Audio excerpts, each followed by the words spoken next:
नमस्कार, मनी गुरु की इस खास पेशकश में आप सभी का स्वागत है। मैं हूं स्वाति रायना।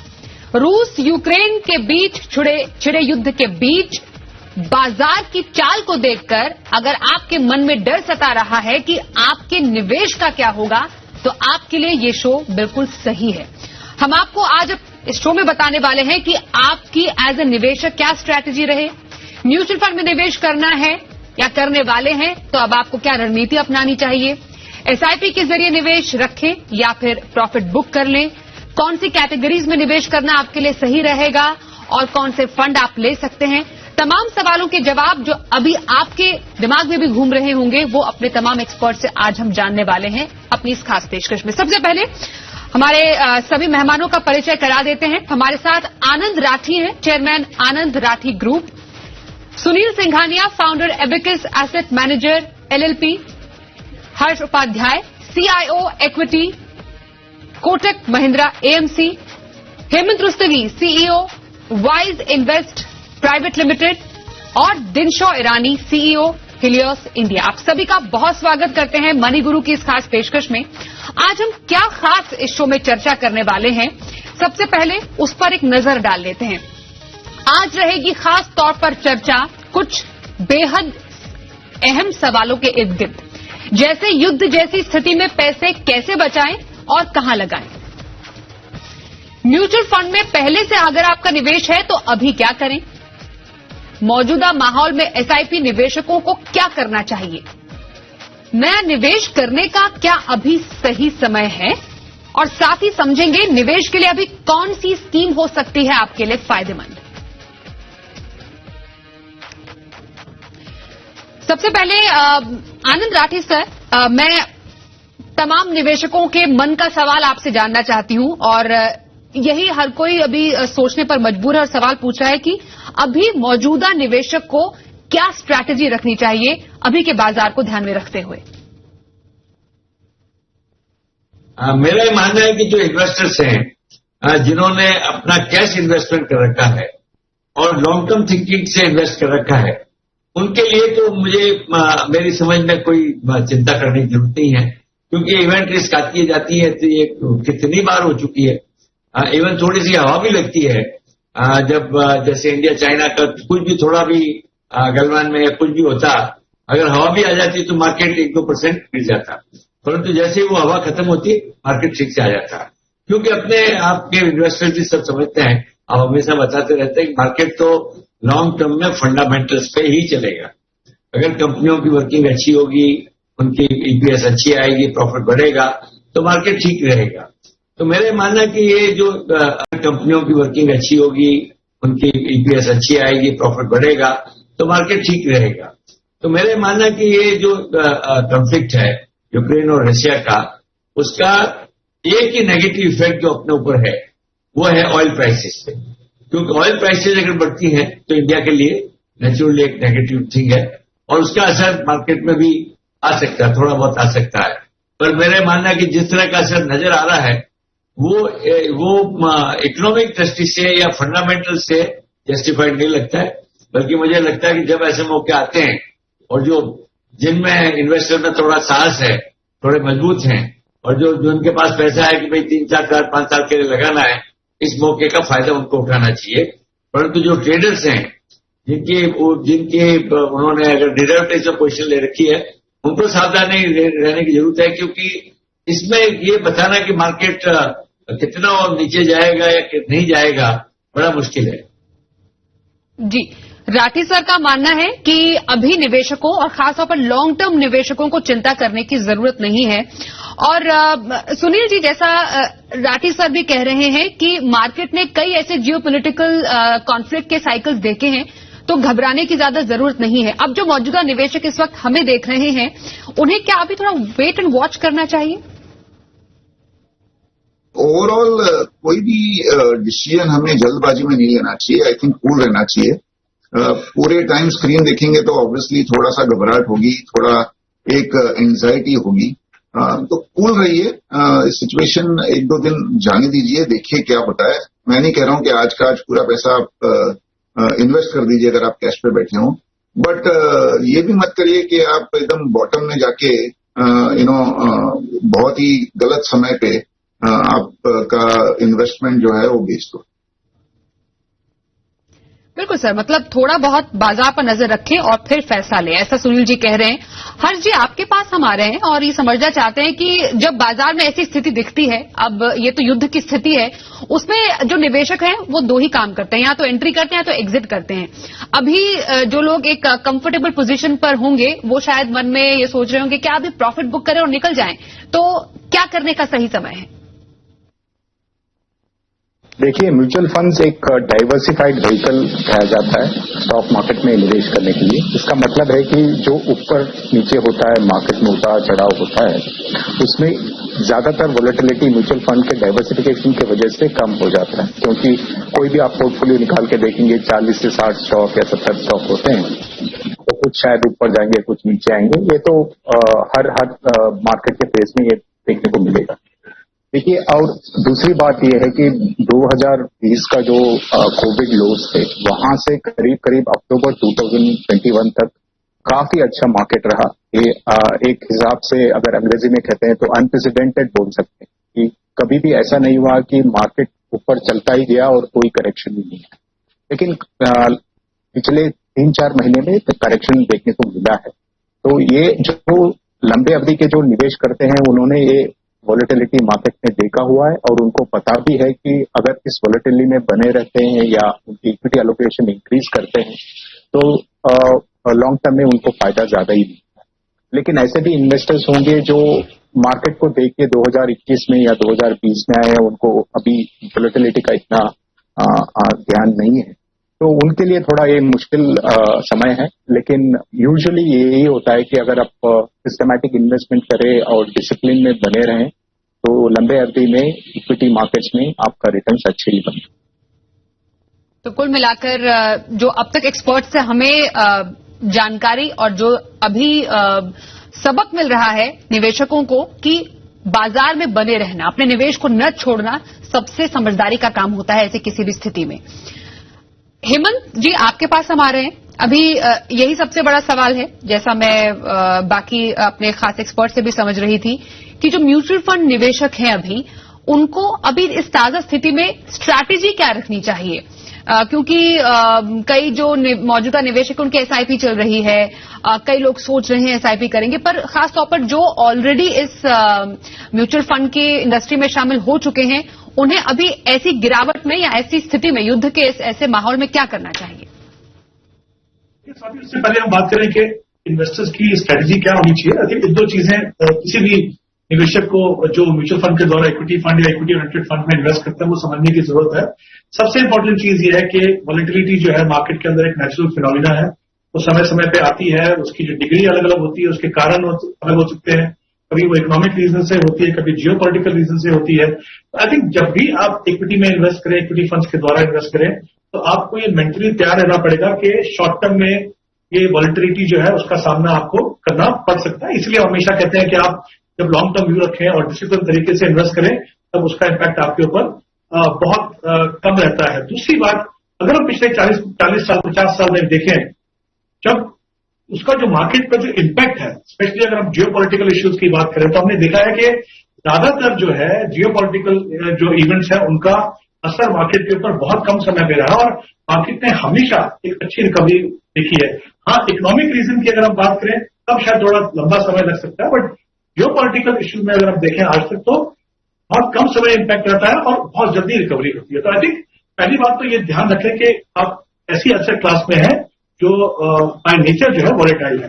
दूसरी बात, आपकी जहां तक स्ट्रेटेजी का सवाल है, देखिए अगर आप म्यूचुअल फंड में इन्वेस्ट कर रहे हैं, अगर आपने बहुत क्लियर टाइम होराइजन से इन्वेस्ट किया है, जो हम हमेशा कहते हैं कि अपना टाइम होराइजन बिल्कुल क्लियर रखिए। दूसरी बात, अगर आपने एसेट एलोकेशन को फॉलो किया है, यानी आपने लॉन्ग टर्म का पैसा इक्विटी में लगाया है, मीडियम टर्म का पैसा हाइब्रिड में और शॉर्ट टर्म का डेट में लगाया है, तो ऐसा नहीं है कि पोर्टफोलियो देख के आपको घबराहट नहीं होगी, जो आप गिरावट देखेंगे वो होगी। बट आई थिंक अगर आप अपना फोकस अपने गोल्स पे रखें, इस चीज पे रखें कि हमें अभी बहुत लंबा समय है, अगर आप बच्चों की एजुकेशन के लिए पोर्टफोलियो बना रहे हो या रिटायरमेंट के लिए पोर्टफोलियो बना रहे हो या घर खरीदना चाहते हो उसके लिए समय है, अगर आपके पास बहुत क्लियरली डिफाइंड टाइम होराइजन है और आपने अपने रिस्क कैपेसिटी से ज्यादा आगे रिस्क नहीं लिया है, तो मेरी सलाह ये रहेगी कि आप ये मार्केट वॉलेटिलिटी को आप बिल्कुल इग्नोर कीजिए। जैसा मैंने पहले कहा, इम्पैक्ट का डेफिनेटली असर आपके ऊपर होगा, लेकिन अगर अपना फोकस उसके ऊपर रखेंगे कि आप कहां पहुंचना चाहते हैं, आप अपने पैसे से क्या अचीव करना चाहते हैं, तो मुझे लगता है कि वॉलेटिलिटी को टैकल करना काफी आसान हो सकता है। बिल्कुल, तो लॉन्ग टर्म इन्वेस्टर्स के लिए सलाह यही है तमाम एक्सपर्ट्स की कि अपने निवेश में बने रहे, क्योंकि लंबी अवधि में ऐसी जियोपॉलिटिकल कॉन्फ्लिक्ट्स या टेंशन्स का असर आपके जो इक्विटी पोर्टफोलियो है, जो आपका ओवरऑल पोर्टफोलियो है, उस पर कम से कम पड़ेगा। बस आपको अपना निवेश रोकना नहीं है, क्योंकि उससे आपको नुकसान ही होगा। अब ये तो मौजूदा निवेशकों की बात हो गई हेमंत जी। अब जो नए निवेशक हमारा शो देख रहे हैं और उन्होंने मन बना लिया था कि चलिए अब ये बिल्कुल अच्छा समय है उनके लिए कि अब वो जरा म्यूचुअल फंड बाजार में अपनी निवेश की शुरुआत करें, तो क्या नया निवेश अभी शुरू करें?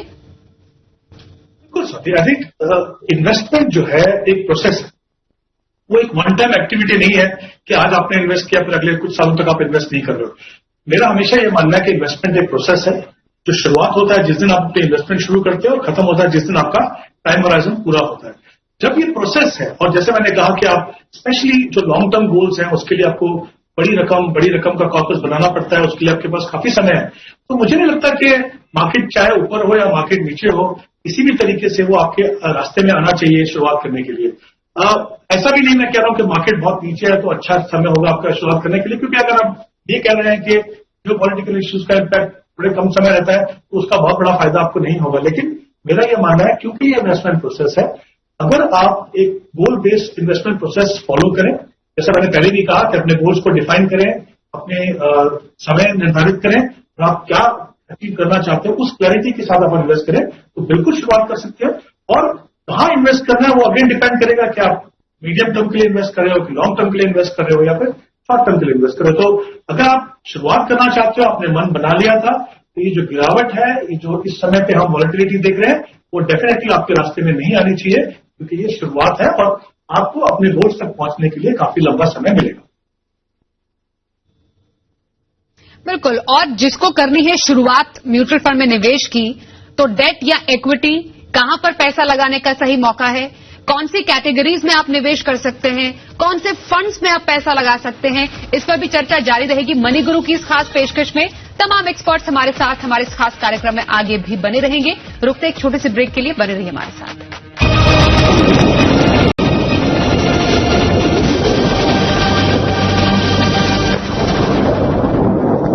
रूस यूक्रेन के युद्ध के बाद दुनिया भर के बाजारों में हाहाकार मच गया। अब निवेशकों के मन में भी काफी ज्यादा हाहाकार है कि आखिरकार उनके निवेश का क्या होगा। मनी गुरु में हम आपको बता रहे हैं सही स्ट्रैटेजी, म्यूचुअल फंड निवेशक अपने निवेश को लेकर क्या रणनीति बनाएं। हमारे साथ एक एक्सपर्ट्स का एक बड़ा पैनल आज के इस खास शो में मौजूद है। दिनचो ईरानी जी के पास जाते हैं। सर, सबसे बड़ा सवाल यही है उन निवेशकों के लिए जो कि नया निवेश करना चाहते हैं, पैसे लगाए कहां? डेट में पैसे लगाने का सही समय और खासतौर पर इक्विटी में स्ट्रैटेजी क्या रहे? कि आपकी उम्र के हिसाब से आपको सेफ्टी देखनी पड़ेगी। अगर जो आपकी उम्र ज्यादा है तो डेट पे ज्यादा होना चाहिए, इक्विटी में कम। अभी इक्विटी की बात करें आप स्पेसिफिकली कि इक्विटी में जब डाल रहे हैं तो कौन से में, तो हम तो फ्लेक्सी कैप जैसे ही बिलीव करते हैं। बिकॉज जैसे हमारा खुद का फंड है, जो 2 ऑफरिंग्स है हमारी इंडिया में, डोमेस्टिक ऑफरिंग्स, वहां पे हम लोग मिक्स करते रहते हैं। जैसे मैंने आपको पहले भी बताया कि जब भी आप एक पोर्टफोलियो बनाते हैं तो उसमें आप 2 बकेट देखते हैं बड़ी बड़ी। एक बकेट होती है जो लार्ज कैप, जिसको हम बोलते हैं कि high confidence in reasonable return, जहां पे सेफ्टी रहती है, वो बड़ा ही स्टेबल पोर्टफोलियो रहता है आपके स्टॉक्स का, उसका बीटा भी कम रहता है विज़-अ-विज़ द मार्केट। तो वो हम लोग जब भी ऐसी वोलेटिलिटी आती है तो वहां पे उसके पहले ही इनफैक्ट हम लोग ये पोर्टफोलियो में बढ़ाना चालू कर देते हैं हमारा वेट। एंड जहां से निकलता है वो वेट है वो आपके मिड कैप स्मॉल कैप में से निकलता है, बिकॉज वो जरा हाई वोलेटाइल रहता है। तो पर ऐसे सिचुएशन जब आते हैं जब हमें लगता है कि अभी हो गया है मेन जो फॉल है मार्केट में वो प्ले आउट हो गया है और स्टेबिलिटी दिख रही है आगे चल के, तो वहां पे शिफ्ट ऊपर से नीचे आ जाता है। फिर लार्ज कैप से हम लोग, तो आपका बेसिकली बीटा आप मैनेज कर रहे हैं पोर्टफोलियो का, वोलेटाइल मार्केट में बीटा कम रख रहे हैं, और जब मार्केट का अपसाइड दिख रहा है तब आप बीटा बढ़ा रहे हैं। तो इसीलिए फ्लेक्सी कैप हमें लगता है is the best play to go about. और वहीं पे आपको अगर जो मैनेजर अपना तजुर्बा है उसको पिछले सालों का, जैसे हमारे पास 25-26 साल का तजुर्बा ये सब करती है। और हमने काफी देखे हैं ऐसे, आपने जैसे शुरुआत में ही बोला था, काफी ऐसे सिचुएशन देखे। तो हमारा पोर्टफोलियो तो लार्ज कैप हेवी पहले ही बनाना चालू कर दीजिए। और इनफैक्ट आपके चैनल पे हमने बोला भी हुआ है काफी टाइम से कि ऐसे कर रहे हैं। तो आई थिंक वहां पे ही रहना चाहिए आपको। जी, तो बेसिकली एक ऐसी कैटेगरी में निवेश करने की जरूरत है जहां पर आपका रिटर्न, आपका रिस्क, हर कोई चीज मैनेज हो जाए ताजा मौजूदा बाजार के मद्देनजर। हर्ष जी, आपकी नजर में कौन सी कैटेगरीज या कौन से फंड इस वक्त निवेशकों के लिए बेहतर साबित हो सकते हैं? नए इन्वेस्टर्स हैं जिनको इक्विटी वैल्यूएशंस या डेट वैल्यूएशंस का ज्यादा अनुभव नहीं है, उनके लिए डायनेमिक एसेट एलोकेशन एक अच्छा प्रोडक्ट है, क्योंकि उसमें उनको सिर्फ एक फंड में चूज करना है और उसमें निवेश करना है। और जैसे जैसे मार्केट के इक्विटी वैल्यूएशंस ऊपर जाएंगे तो अब इक्विटी का जो प्रोपोर्शन होगा उस फंड में वो कम होते जाएगा। और जैसे जैसे मार्केट नीचे के लेवल पे आते हैं, वैल्यूएशन सस्ता होता है, तो उसमें इक्विटी का एलोकेशन बढ़ता जाता है। तो एक हिसाब से एक ही फंड में आप पूरा डेट और इक्विटी मार्केट का अच्छा अनुभव ले सकते हैं। और पूरा ये डिसीजन जो रहेगा फंड हाउस का रहेगा, तो इसमें आपको कोई सोचने का जरूरत नहीं है on a day to day basis. लेकिन अगर आप प्योर इक्विटी फंड ले या प्योर डेट फंड ले, तो आपको अपने हिसाब से फाइनेंशियल एक्सपर्ट से बात करके अलोकेशन को ऊपर नीचे करना पड़ेगा। जब भी आपको लगता है कि बहुत प्रॉफिट्स आ गए, मार्केट वैल्यूएशन महंगे हो गए, तो आपको खुद से रिडेम्पशन करके दूसरे फंड में जाना पड़ेगा, दूसरे एसेट क्लास में जाना पड़ेगा। बिल्कुल। हेमंत जी, आपसे मैं जानना चाहती हूँ अब, क्योंकि हमारे कई कैटेगरीज पर बात हुई बाकी एक्सपर्ट से, आपकी नजर में निवेश की फायदेमंद स्कीम्स कौन सी हो सकती है इस समय? साथ ही हम बात करें किसी भी इन्वेस्टर की जो लॉन्ग टर्म के लिए इन्वेस्ट करना चाहते हो, तो हम जैसा जानते हैं मार्केट के अंदर 3 सेगमेंट हैं, large cap, mid cap, small cap. तीनों का जो अगर हम रिस्क रिटर्न रिवॉर्ड पे देखें तो अलग अलग पैरामीटर्स पे आपको देखना होगा। पर मुझे लगता है अगर आप शुरुआत कर रहे हैं या अगर लॉन्ग टर्म इन्वेस्टर भी हैं, अगर आप एक्सपीरियंस इन्वेस्टर भी हैं, तब भी मुझे लगता है आपके पोर्टफोलियो में कहीं ना कहीं जो बायस है वो लार्ज कैप पे होना चाहिए। तो मुझे जनरली किसी भी लॉन्ग टर्म इन्वेस्टर के लिए इक्विटी में 2 कैटेगरी मुझे हमेशा बहुत अच्छी लगती है, स्पेशली उनके लिए जो बहुत एक्टिवली अपने पोर्टफोलियो को मैनेज नहीं करना चाहते कि आप उसको रीबैलेंसिंग कर रहे हैं समय समय पर। तो पहली कैटेगरी डेफिनेटली फ्लेक्सी कैप होगी और दूसरी कैटेगरी होगी लार्ज एंड मिड कैप। इनमें कुछ फंड मैं आपको बता देता हूं जो इन्वेस्टर जो है अगर लॉन्ग टर्म के लिए इन्वेस्ट करना चाहें तो वो देख सकते हैं। फ्लेक्सी कैप की अगर हम बात करें तो यूटीएफ फ्लेक्सी कैप, पीजीआईएम का फ्लेक्सी कैप और तीसरा एसबीआई का फोकस फंड, जिसमें करीब 65 से 70% जो पैसा है लार्ज कैप में है, बाकी मिड कैप में है। लार्ज एंड मिड की अगर बात करूं 2 कैटेगरी, क्योंकि ये बहुत इंपॉर्टेंट कैटेगरी इसलिए है कि इसमें जो यूनिवर्स है वो हिंदुस्तान की जो मार्केट कैप के हिसाब से टॉप 250 कंपनीज है यहाँ पे आते हैं। तो 3 फंड इस कैटेगरी में, एक तो है कोटक इक्विटी अपॉर्चुनिटी फंड, वो बहुत अच्छा फंड है, उसका ट्रैक रिकॉर्ड भी काफी अच्छा है, और दूसरा है मोतीलाल ओसवाल का large and mid cap, again अच्छा ट्रैक रिकॉर्ड है, और तीसरा जो है वो Canara Robeco equity opportunity fund. तो मुझे लगता है ये 3 फंड जो है इस कैटेगरी में ये काफी अच्छे हैं। तो इस तरह की कैटेगरी इन फंड से अपना पोर्टफोलियो बनाइए, प्रोवाइडेड आपका होराइजन जो है लॉन्ग टर्म है। अदरवाइज जैसा हर्षा ने कहा, मैं एग्री करता हूं, अगर लंबा समय आपके पास नहीं है और आप नहीं जानते किस तरह से एलोकेशन करना है, तो जो बैलेंस एडवांटेज फंड, जिनको dynamically manage asset allocation fund कहते हैं, वो कैटेगरी एक काफी अच्छी रहेगी उन इन्वेस्टर के लिए जिनके पास बहुत लंबा समय नहीं है। बिल्कुल। सिंघानिया सर, आपसे हम ये जानना चाहते हैं, ये तो हमने एक्सपर्ट से पूछ लिया कि क्या करना चाहिए ऐसे माहौल में, ये जानना उससे भी ज्यादा जरूरी रहता है कि क्या नहीं करना चाहिए। तो अभी निवेशकों को किन बातों से बचना चाहिए? तो जो एसआईपी कर रहे हैं उन्हें तो कभी भी है ना अपनी एसआईपी बंद नहीं करनी चाहिए। जब भी आपको पैसे की जरूरत हो, कोई टारगेट आपका ऑब्जेक्टिव के लिए, तभी आपको एसआईपी बंद करनी चाहिए।